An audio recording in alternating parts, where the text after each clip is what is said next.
नमस्कार मित्रांनो, Balaji online info या चॅनलवर तुमचे स्वागत आहे. मित्रांनो, आता तुम्ही जर कंपनीमध्ये काम करत असाल आणि तुमचा पीएफ कटत असेल, तर त्या पीएफचा जर पासवर्ड तुम्हाला बनवायचा असेल किंवा तुमचा पासवर्ड विसरला असेल, तर तो पासवर्ड आता कसा बनवायचा तुम्हाला ह्या व्हिडिओमध्ये सांगणार आहे. माझ्या चॅनलवर पहिल्यांदा आले असेल तर माझ्या चॅनलला सबस्क्राईब करून ठेवा आणि ह्या व्हिडिओला शेवटपर्यंत बघा. चला तर मित्रांनो, व्हिडिओला सुरुवात करूया.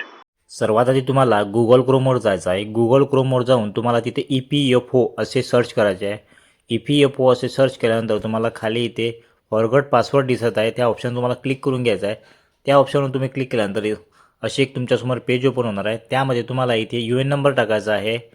UN नंबर टाकल्यानंतर खाली तुम्हाला इथे तुमचे जे आधार कार्डवर जे नाव आहे जसे तसे तुम्हाला इथे नाव टाकायचे आहे. त्यानंतर त्याच्या खाली तुम्हाला आधार कार्डवर जी जन्मतारीख आहे तशीच तशी इथं टाकून द्यायची आहे. तुमचे जे जेंडर मेल फिमेल जे काही असेल तुम्हाला निवडून घ्यायचे आहे. त्यानंतर त्याच्या खाली तुम्हाला तुमचा जो मोबाईल नंबर आहे आधार कार्डला लिंक तो इथे टाकून द्यायचा आहे. त्यानंतर इथे तुम्हाला चौकोन बॉक्स दिसत आहे त्यावर तुम्हाला टिक करून घ्यायचा आहे. त्यावर टिक केल्यानंतर तुम्हाला इथे कॅप्चा दिसत आहे, तो कॅप्चा तुम्हाला इथे या बॉक्समध्ये टाकून द्यायचा आहे. आणि खाली तुम्हाला एक ऑप्शन दिसत आहे गेट ऑथेंटिकेशन पिन, त्यावर तुम्हाला क्लिक करून घ्यायचं आहे. त्यावर क्लिक केल्यानंतर तुम्हाला एक सांग की मोबाईलवर OTP जाणार आहे, तो OTP तुम्हाला इथे जसा तसा टाकून द्यायचा आहे. OTP टाकल्यानंतर खाली तुम्हाला इथे विचारलं आहे न्यू पासवर्ड, तर न्यू पासवर्ड तुम्हाला जो तो पासवर्ड बनवायचा आहे तो पासवर्ड तुम्ही इथं बनवून घ्या.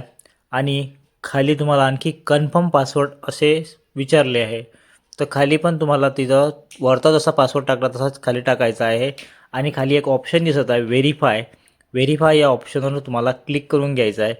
व्हेरीफाय या ऑप्शनवर तुम्ही क्लिक केल्यानंतर तुमचा जो पासवर्ड आहे तो सक्सेसफुल होऊन जाणार आहे, म्हणजे तुमचा जो पासवर्ड आहे ते बदलून जाणार आहे. तर अशा प्रकारे तुम्ही घरी बसून तुमच्या मोबाईलवरून PFचा पासवर्ड चेंज करू शकता. तर मित्रांनो, असेच नवनवीन व्हिडिओ बघण्यासाठी माझ्या चॅनलला सबस्क्राईब करून ठेवा. असेच नवनवीन व्हिडिओ मी तुमच्यासमोर आणणार आहे. जय हिंद, जय महाराष्ट्र.